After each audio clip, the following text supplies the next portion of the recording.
Salut les amis, j'espère que vous allez bien. Nous sommes toujours où ça? Au Salon du 2 roues de Lyon 2026. Je vous le rappelle quand même, le plus grand événement moto de France. Et l'année dernière, le deuxième plus grand du monde. 161 000 visiteurs en 2025 et ils en attendent 190 000 cette année, ce qui risque d'être une belle augmentation et surtout une bonne raison de ne pas y aller le week-end parce que ça va brouiller de monde.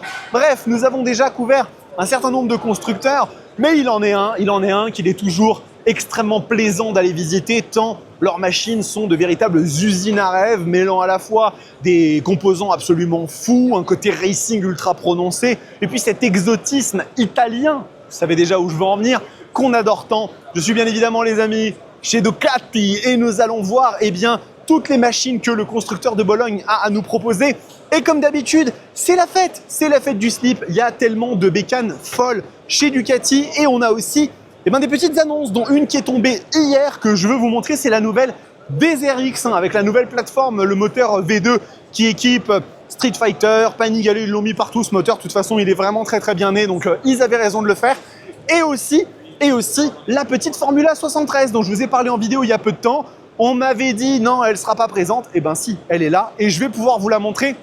N'hésitez pas à me dire dans les commentaires si vous appréciez ce format de présentation du Salon du 2 roues de Lyon 2026 avec des vidéos des constructeurs plus longues et puis des petits extraits après à chaque fois que je vous mets en vidéo individuelle, des grosses nouveautés comme ça, vous pouvez picorer, choisir le contenu qui vous plaît. Voilà, vous me direz un peu ce que vous en pensez et en attendant, on va commencer sans plus tarder les amis, le Salon du 2 roues de Lyon 2026 avec le stand Ducati. Ça va être la folie, on y va, c'est parti. Alors, on va commencer bien évidemment par regarder ce stand dans son ensemble, qu'il est beau ce stand, il est grand, il est spacieux et surtout il est aux couleurs de Ducati, c'est normal, le rouge ma bonne dame, avec beaucoup de petites choses très sympathiques à aller voir. Et nous allons commencer bien entendu par le petit jouet qu'on connaît déjà bien mais qu'il nous plaît toujours d'admirer dans ses moindres détails. Je parle bien évidemment de la petite 698 Mono RVE, l'hyper motard que j'ai eu l'occasion de tester. Machine vraiment d'abruti. C'est une moto de con faite pour s'éclater avec, faite pour se faire plaisir et vraiment ça fonctionne très bien avec ce monocylindre qui a été jusqu'à il y a très peu de temps le plus puissant de la production. Il s'est fait piquer un petit peu ce titre par la nouvelle 690 SMCR, mais ce n'est pas un problème parce que ça ne retire rien aux qualités de cette machine avec un poids tout à fait plume. On est dans les 154 kg, donc c'est vraiment ultra léger. Des petits pneus qui sont quasi lisses, mais pas tout à fait, histoire de vraiment se faire plaisir, de faire des petits travers, des glisses, etc.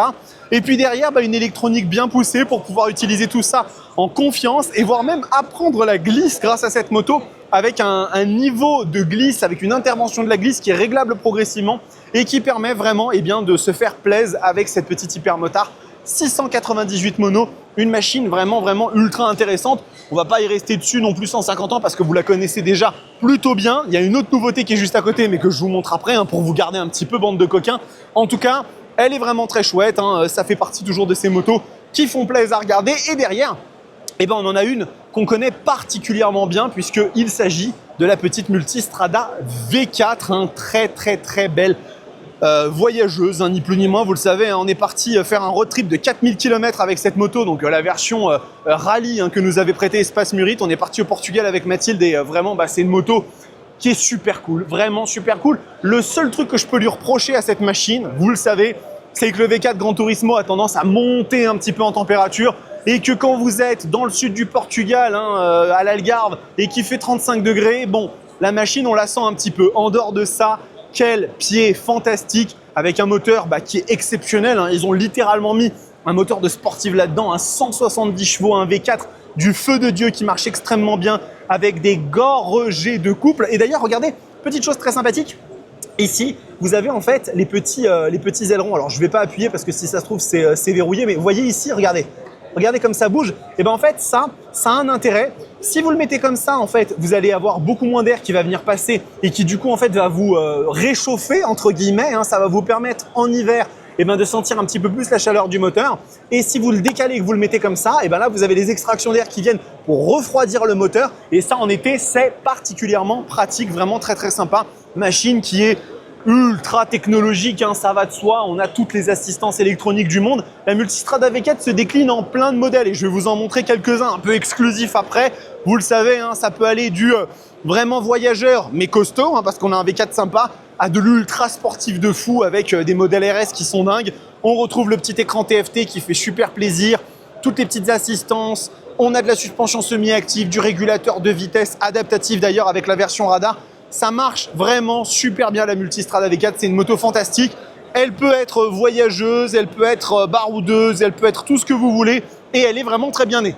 Juste à côté, vous avez la Multistrada V2 qui n'est ni plus ni moins que la version plus sage entre guillemets en termes de moteur, mais pas en termes de prétention, dans une couleur qui est vraiment très jolie, vraiment più bella.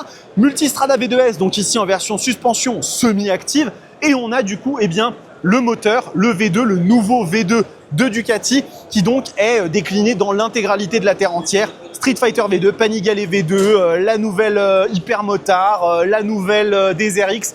Bref, c'est vraiment un moteur qui est ultra populaire et qui du coup ne fait que 54 kg, ce qui rend cette machine quand même légère pour un trail comme ça, avec des prétentions assez élevées, avec un bel écran TFT, avec pas mal d'assistance électronique, très bons équipements en termes de partie cycle, grosse fourche inversée, freinage Brembo. C'est vraiment une machine qui, pour celles et ceux d'entre vous qui cherchaient un trail comme ça avec des capacités assez dynamiques, assez énervées, marche super bien.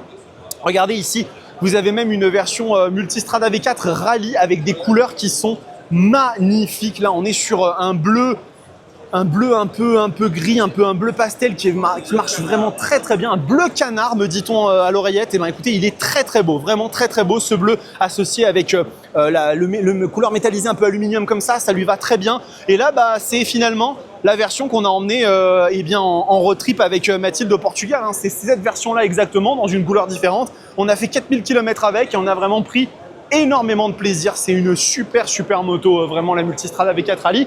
On va continuer ici. J'ai une petite nouveauté derrière que je vais vous montrer juste après, mais déjà, je voudrais me focaliser sur la nouvelle Monster qui a été essayée par la presse il y a peu de temps et qui a l'air quand même de faire l'unanimité. Hein. Vraiment, la machine a l'air de beaucoup plaire.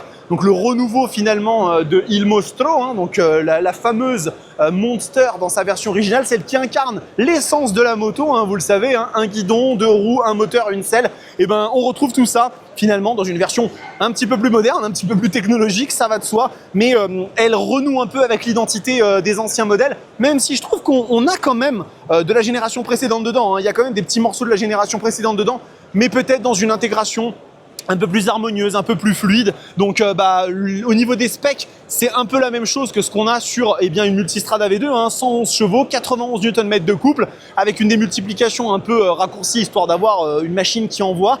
Et puis au niveau des aspects techno, on va retrouver ce très bel écran TFT, je ne cesserai de le dire, cet écran il est vraiment super top, avec ces nouveaux Komodo qui marchent aussi très bien. J'ai eu l'occasion de les tester sur la Panigale V2, sur la Street Fighter V2, ça marche super bien, vraiment c'est très agréable. Et écoutez, une machine qui se positionne un peu de façon parallèle à la Street Fighter V2, qui se veut être une sorte de pendant un peu plus sage, même si avec une Monster, vous pouvez vraiment vous amuser très fort, hein, j'ai absolument aucun doute dessus. Mais là voilà, hein, donc elle est présente ici avec aussi beaucoup d'autres nouveautés. Et maintenant, on va passer à quelque chose de très chouette. Donc, on est là sur le stand de Ducati au Salon du Deux Roues de Lyon. Et ça, c'est une des très grosses nouveautés du constructeur italien pour l'année 2026. Elle a été présentée à l'EICMA l'année dernière. C'est la toute nouvelle Hypermotard V2 dans sa version SP. Et déjà, permettez-moi de vous le dire, quel coup de crayon! Quel coup de crayon sur cette machine. L'esthétique, elle est magnifique. La moto en plus en version SP se part d'une livrée qui est magnifique, vraiment merveilleuse, avec des petits détails qui font vraiment super plaisir. Regardez comme ça, ici, comme la coque est presque détachée du reste et lui donne une sorte de dard à l'arrière ultra pointu, ultra effilé. Toutes les formes sont fluides, mais on retrouve aussi un peu ce côté Transformers robotique qui vraiment marche super bien. Les petits pare-mains comme ça qui sont très jolis avec bien évidemment les clignotants intégrés. Et puis c'est surtout cette tête de fourche qui fait vraiment plaisir. Hein. Cette tête de fourche, elle est très agressive. Le petit bec de canard caractéristique bien sûr d'une super moto, mais la moto, elle est ultra réussie visuellement. 120 chevaux et 94 Nm, c'est vraiment l'interprétation peut-être la plus extrême de ce nouveau V2 de chez Ducati, hein, qui est extrêmement léger et qui sert bien du coup les intérêts de cette machine, hein, puisque du coup sur cette moto, on est à un poids 2, je ne vais pas vous dire de bêtises, hein, mais on est à 177 kg en ordre de marche sans le carburant. C'est vraiment ultra léger, hein, pour quand même un moteur qui fait 900 cc, c'est gigantesque. Et puis la version SP oblige, on a des éléments très qualitatifs avec, regardez ici, de la fourche Öhlins de très bonne facture. J'imagine qu'on doit être sur des étriers Brembo Stylema, je ne vais pas vous dire de bêtises, c'est du M50, mais très clairement sur ce genre de légèreté, du M50, c'est l'équivalent d'un Stylema avec 30 ou 40 kg de plus, donc ça fonctionne très bien. J'adore aussi le positionnement de l'amortisseur Öhlins comme ça, qui est directement dans le prolongement du châssis.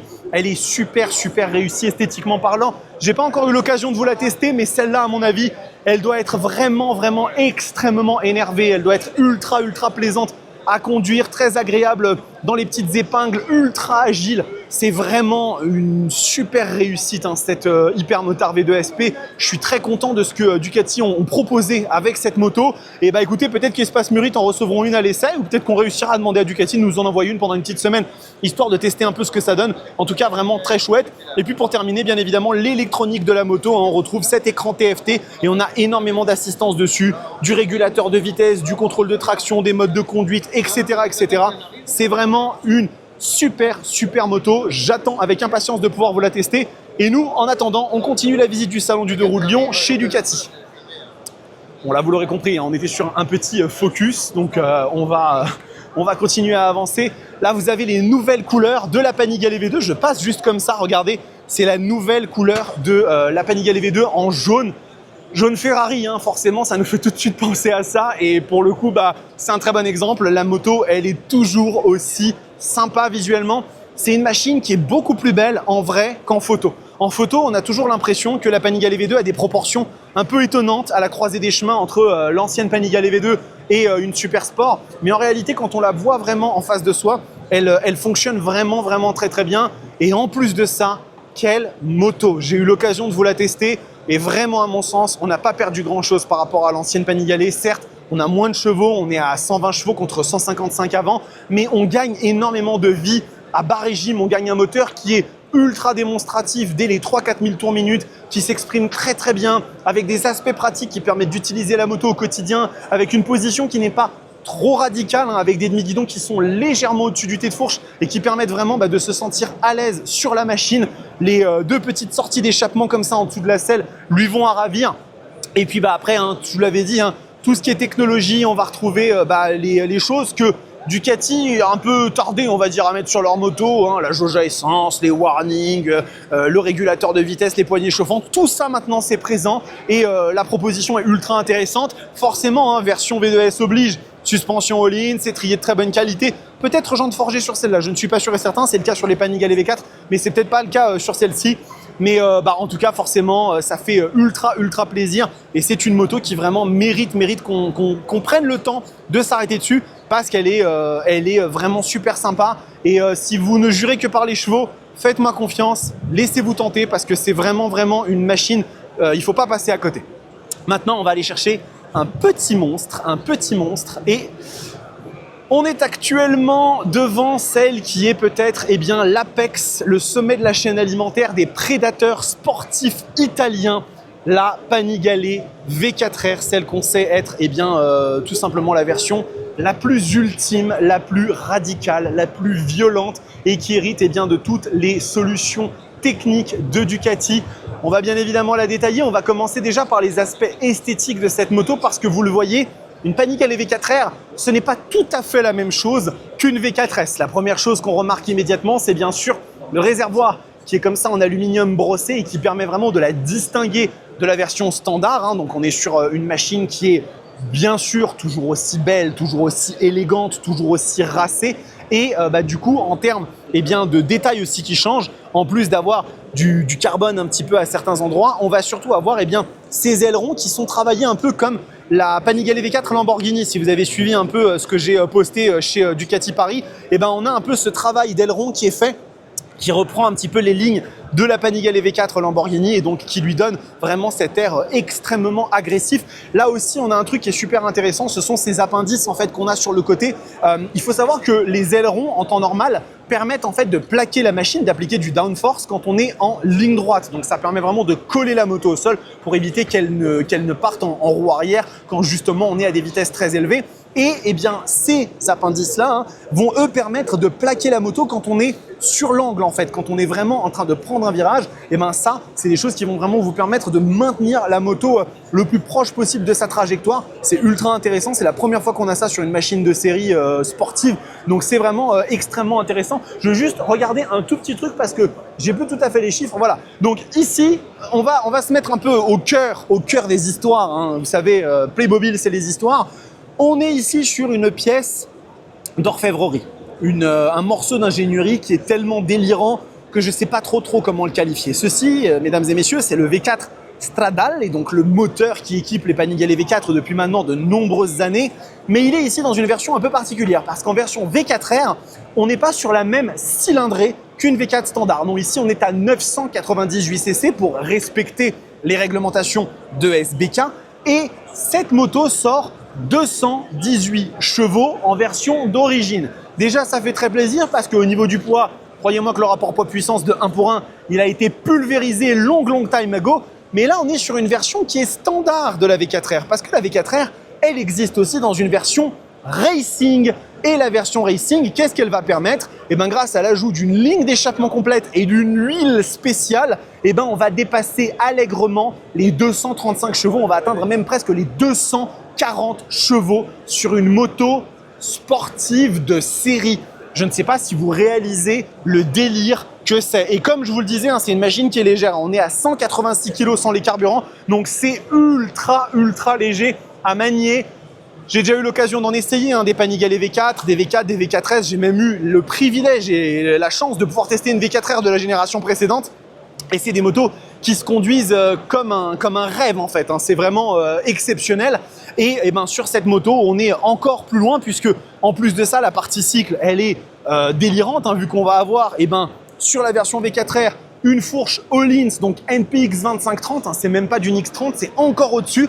Pas semi-actif parce que quand vous rajoutez des électrovannes et un système semi-actif, vous alourdissez la moto. Et l'objectif sur une V4R, c'est d'être la plus légère possible. Tous les réglages se font de façon manuelle. L'amortisseur de direction est bien sûr de chez Öhlins. Et on a bien sûr aussi des étriers Brembo iPure, puisque cette moto a été la première au monde à inaugurer ces nouveaux étriers chez Brembo. Et donc avoir vraiment le très haut de gamme, la crème de la crème qu'on peut retrouver chez le constructeur de freins à ce niveau-là. Et puis après, au niveau de la technologie, vous avez bien sûr le nouvel écran TFT qui est superbe et surtout une quantité d'assistants sur cette bécane qui sont complètement dingues, avec entre autres le fameux DVO, le Ducati Vehicle Observer, qui simule en fait plus de 70 variables. C'est un petit peu comme si vous aviez une IA dans votre sportive et qui va en fait prédire le comportement de la moto avec de faux capteurs et être capable d'ajuster tous les comportements moteurs, d'assistance, etc. en temps réel.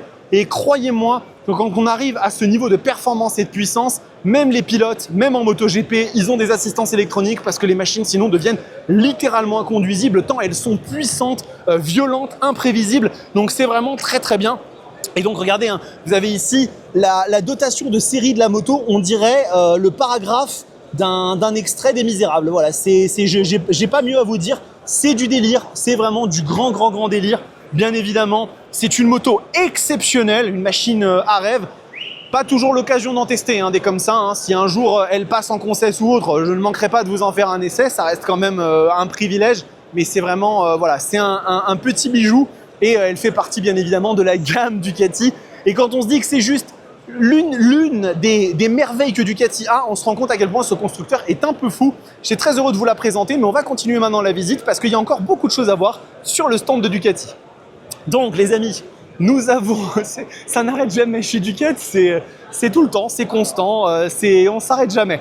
Ici, on a la Street Fighter V2S, donc la Street Fighter V2S que j'ai eu aussi l'occasion de vous tester, qui est finalement une interprétation guidon droit de la Panigale V2 et qui est une moto fantastique. Déjà, en termes d'esthétique, je la trouve plus réussie que la Street Fighter V4, ça je vous l'ai toujours dit, parce que on n'a pas ces ailerons que j'aime pas, que je trouve vraiment pas bien intégré, et je vois pas à quoi ça sert sur un roadster d'avoir des ailerons, même si on va faire de la piste avec, bah t'achètes des ailerons et tu les mets, mais laisse ta moto de base sans ailerons, et elle est vraiment ultra réussie cette machine. Le V2 est parfait pour ce genre de roadster, il est coupleux, il envoie, la moto chauffe pas tant que ça, c'est ça qui est fou, on est chez Ducati, on a une moto qui chauffe pas tant que ça, c'est phénoménal. Et puis bah, bien évidemment, hein, elle est très bien équipée en termes d'assistance, etc. La partie cycle, elle est folle. Donc voilà, vous pouvez vraiment, si vous n'avez pas encore testé une Street Fighter V2, faites-le parce que c'est vraiment une machine exceptionnelle.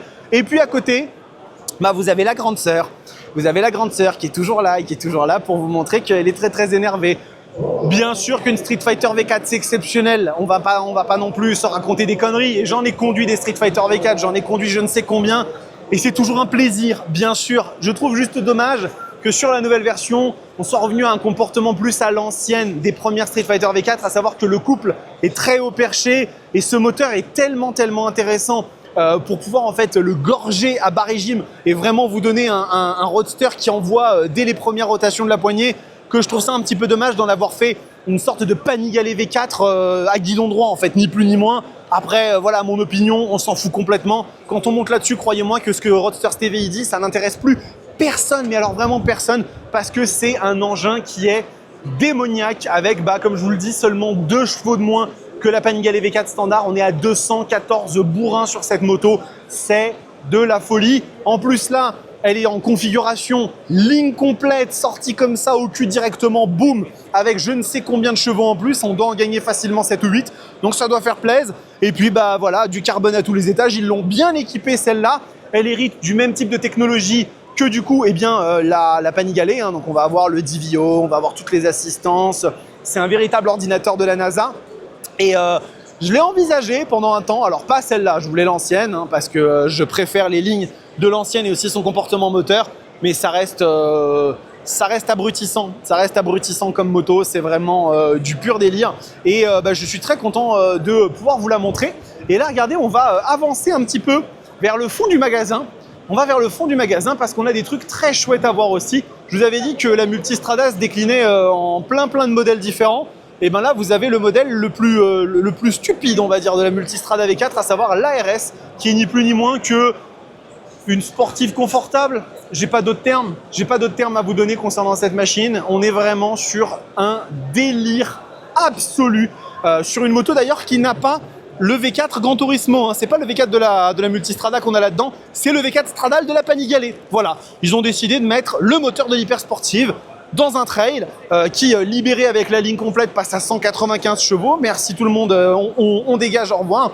Et puis bah voilà, une moto qui fait honneur donc à la RS. Donc RS, c'est quoi? De Audi RS, hein, puisque c'est une sorte de collaboration finalement avec le sigle Audi. Et donc bah, on retrouve finalement toute cette filiation avec une coque carrière qui a été retravaillée. Je crois qu'on a une boucle en titane, on a des éléments de carbone un peu partout, on a les pleins phares qui sont allumés, on va les éteindre, on a bah, toute la techno qui fait très bien sur la machine. Ici bien évidemment on va conserver des suspensions semi-actives parce que du coup bah, forcément on n'est pas à la chasse au gramme près, hein, on essaie quand même de garder un semblant de confort, et je ne doute pas qu'elle est confortable, mais j'ai comme l'impression que c'est vraiment pas la préoccupation première. Quand vous montez dessus, finalement, on va dire que le confort, c'est pas le truc qui vous tient le plus à cœur. Ce qui vous tient le plus à cœur, c'est d'ouvrir comme un goret. Voilà, j'ai pas d'autres termes.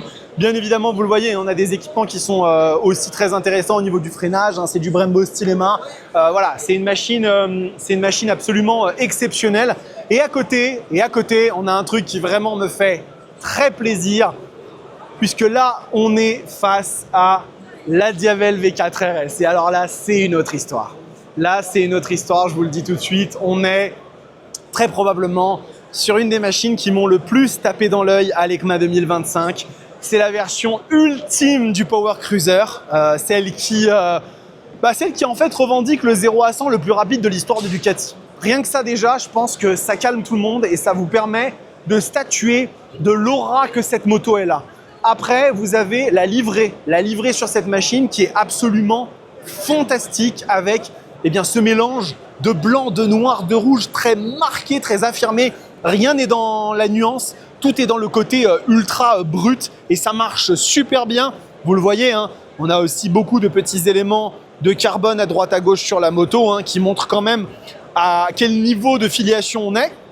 Et là aussi, on a abandonné le V4 Strada, hein, qui équipe normalement la Diavel V4, pour se concentrer sur le V4 Gran Turismo, excusez-moi.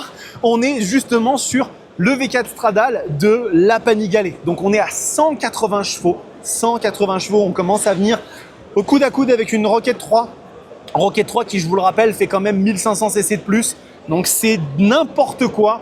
118, 120 Nm de couple, donc c'est très très élevé. Et puis regardez tous ces détails. Regardez-moi cette moto dont on ne se lasse jamais de la détailler. Cette petite jante découverte par un monobras magnifique. La quadruple sortie d'échappement avec la petite inscription titanium dessus. Tout est là pour vous en mettre plein la vue. C'est littéralement de la pornographie mécanique. Vous savez que j'aime bien utiliser ce terme. C'est littéralement ça. C'est une débauche de détails permanents qui attire encore un peu plus l'œil, qui nous permet de dire « Ah, j'avais pas vu ça, ah, j'avais pas vu ça, j'avais pas vu ça ».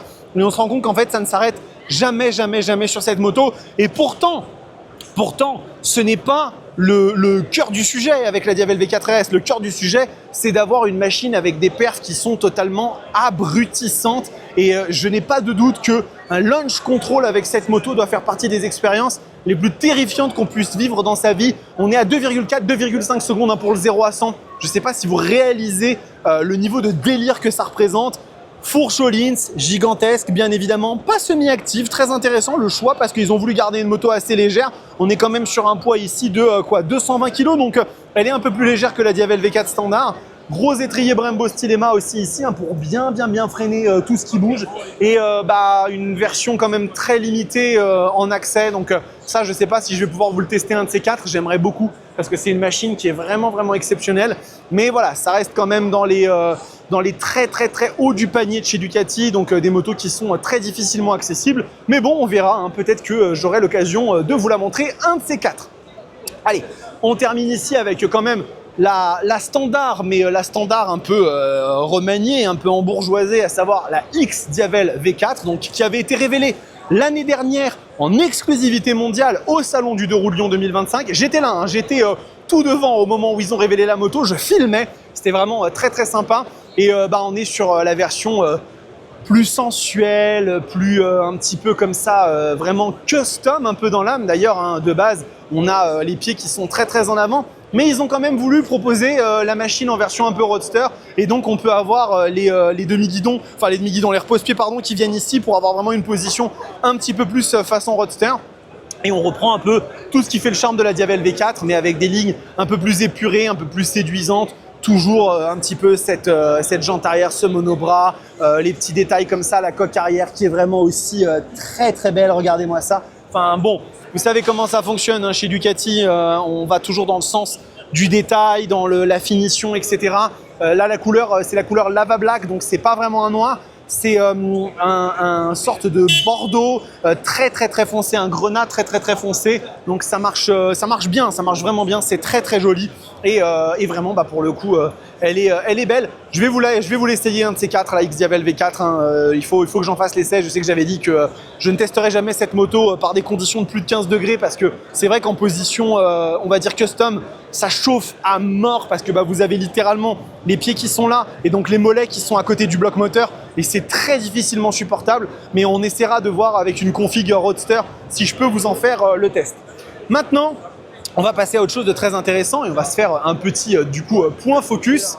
On est toujours chez Ducati au Salon du Deux Roues de Lyon 2026 et celle qu'on m'avait annoncé qui ne serait pas présente, et finalement nous fait une apparition inopinée, à savoir la Formula 73 dont je vous ai parlé il y a très peu de temps sur la chaîne. Et donc il s'agit d'un café racer, hein, c'est vraiment littéralement comme ça que Ducati l'appelle, qui vient faire hommage aux machines des années 70, hein, la 750 Desmo Supersport notamment, hein, qui était donc l'une des premières motos chez Ducati, si ce n'est la première moto à introduire la distribution desmodromique. Et quand on est face à elle, on voit à quel point ils ont fait extrêmement attention aux détails, à la finition. On est vraiment sur une machine qui a des très beaux vernis, des très belles peintures. On mélange à la fois le gris, un petit peu ce vert d'eau, un petit peu avec comme ça les petites bandes dorées qui sont elles aussi hommage à ces machines des années 70. D'ailleurs, regardez, hein, ici vous avez une Pole Smart 1000 et vraiment la filiation, elle est, ce sont deux sœurs, hein, vraiment littéralement. On a beaucoup de pièces qui sont aussi prises chez Rizoma, hein, sur cette machine-là, hein, notamment au niveau des petits bocaux. On va retrouver aussi sur certains détails à droite à gauche, eh bien, le constructeur qui est présent. D'ailleurs, les commandes sont du Rizoma, hein, je crois, si je dis pas de bêtises. On a cette petite sortie Terminioni très belle comme ça, noire et dorée avec un petit peu de carbone au bout. Folle, vraiment pleine de charme. Et puis ce petit treillis comme ça, délicieusement rétro, hein, avec ces petites peintures comme ça bleues, un peu vert d'eau qui lui vont très bien. Au niveau de l'équipement sur cette machine, on est vraiment à la croisée des chemins puisque on va retrouver un look, une esthétique qui fait penser aux machines des années 70, mais avec quand même toute une partie cycle très moderne. Ici, je vais passer de l'autre côté pour vous montrer. Regardez, on a un seul disque parce que c'est une moto légère et forcément avec des performances qui sont pas aussi énervé qu'une Panigale, donc on a un seul étrier mais Brembo et un gros étrier radial Brembo, donc on sent quand même si on a besoin, la moto elle s'enterre très vite. Au niveau des pneus, on est sur du Rosso 4 hein, chez Pirelli, donc c'est des pneus qui sont très bons. Et puis après quand même, petite entorse à l'ancienneté, on va dire, à la tradition, on a quand même un écran TFT qui est d'ailleurs celui de la Scrambler. D'ailleurs cette moto elle hérite du moteur de la Scrambler, hein. C'est un moteur 800 cc refroidi donc à air, mais c'est un air un peu hybride, on va dire, c'est pas full un moteur à air. Aujourd'hui, homologuer un moteur de 800 cc refroidi uniquement à air, oubliez, c'est quasiment impossible sur une moto qui fait plus de 70 chevaux, ça fait beaucoup trop de contraintes. Et c'est très capricieux, un moteur refroidi à air, ça monte très vite en température, il y a des contraintes à gérer. Et aujourd'hui, avec les normes d'homologation Euro 5+, c'est très difficile à fiabiliser. Mais par contre, voilà, on a quand même des assistances électroniques qui sont présentes dans la machine pour vous permettre de la conduire un peu par toutes circonstances. Hein, c'est aussi ça qui est chouette. Et un très bel hommage comme ça à ces motos qui ont fait rêver dans les années 70. Il y a tout un marché hein, pour cette catégorie de machines un peu café racer, néo-rétro à l'ancienne. Ça fonctionne toujours plutôt bien et du coup très content d'avoir pu vous la montrer. Je croyais vraiment qu'elle n'allait pas être présente au Salon du 2 roues de Lyon ici et finalement elle l'est, donc ça nous permet de faire un tour le plus exhaustif possible du stand Ducati. Et là les amis, on a bientôt terminé, mais il y a une moto que je voulais vous montrer, une machine, parce que quand même, voilà, une petite édition spéciale qui fait vraiment plaisir. Comment tu vas? Bonjour, ça va bien? Ouais, pas de souci, je finis de filmer et puis je viens de voir, il n'y a pas de problème. Voilà, désolé les amis, j'ai été salué par un des viewers. Regardez-moi ça. Donc cette moto, elle a été présentée au salon Rétromobile. Il s'agit d'une Panigale V4 tricolore, édition France en fait, hein, puisque vous le voyez, on n'est pas sur le rouge et vert habituel, mais on est bien sur un bleu, blanc, rouge, en hommage bien évidemment au drapeau français. Et elle est vraiment sublime. C'est très réussi ce qu'ils ont fait. Alors la Panigale V4 tricolore, c'est une moto que je vous ai déjà présentée à de très nombreuses reprises, hein. C'est une édition limitée de la Panigale V4 avec quand même quelques petits détails qui sont assez intéressants, notamment ceci, les fameux disques à ailettes T-Drive issus de la compétition directement. C'est la première moto de série à avoir ce genre de disques hein, qui permettent d'assurer un freinage encore plus violent, encore plus proche de ce que vous avez des machines de compétition. Et puis derrière, vous avez une édition ultra limitée de la moto hein, qui vaut plus de 70 000 € et qui est vraiment extrêmement haut de gamme. Et avec aussi, je crois, si je dis pas de bêtises, elle est limitée en nombre d'exemplaires. Hein. Ils le mettent ici, 1000 exemplaires seulement. Donc c'est vraiment une édition ultra limitée dans cette peinture spéciale qui est vraiment très belle. J'adore et je suis content d'avoir pu vous la montrer parce qu'elle était à Rétromobile mais j'ai pas pu y aller au salon. Donc là vraiment très content de vous l'avoir montré. Regardez ici comme ça avec les deux faces. Elle est vraiment super jolie. Bon, et ça fait encore une belle vidéo tout ça puisqu'on est arrivé à 35 minutes quasiment. Hein, donc encore une fois une couverture assez exhaustive. J'espère qu'elle vous a plu. On continue bien évidemment le salon du 2 roues de Lyon. Il est actuellement quoi? Il est bientôt 10h30, hein, donc jusqu'à midi, j'ai encore un peu de jus. Bon, je sais pas par contre si ma voix va suivre. En tout cas, n'hésitez pas à me dire dans les commentaires ce que vous en pensez. Un énorme merci pour votre soutien. Je sais que vous êtes très nombreux à regarder toutes les vidéos, à suivre comme ça avec assiduité, donc ça me fait hyper plaisir. C'est aussi ça qui me motive, hein, parce que vous savez, ce genre d'événement, bon, on en prend plein les yeux, c'est hyper sympa, mais c'est très drainant physiquement hein, de passer des journées entières à parler non-stop. Donc c'est aussi vous, c'est votre soutien qui m'aide beaucoup Et l'un des meilleurs soutiens que vous puissiez m'apporter, bah, c'est de vous abonner à la chaîne. Hein. Vraiment, en vous abonnant à cette chaîne, vous donnez une force et un soutien qui est plus que concret. Donc n'hésitez pas, si ça vous plaît, et en parlez autour de vous aussi. Hein. Vous êtes les meilleurs promoteurs de cette chaîne, d'en parler autour de vous de la Roadsters TV. Et en attendant, eh bien écoutez, je ne sais pas chez qui je vais aller. Peut-être Yamaha, peut-être Kawasaki, peut-être Triumph. Hein. J'attends quand même de voir s'ils font pas une annonce. Écoutez, en attendant les amis, le salon du 2 roues de Lyon n'est pas fini. On a encore énormément de choses à voir ensemble. Donc prenez soin de vous, kiffez vos bécanes. Ciao!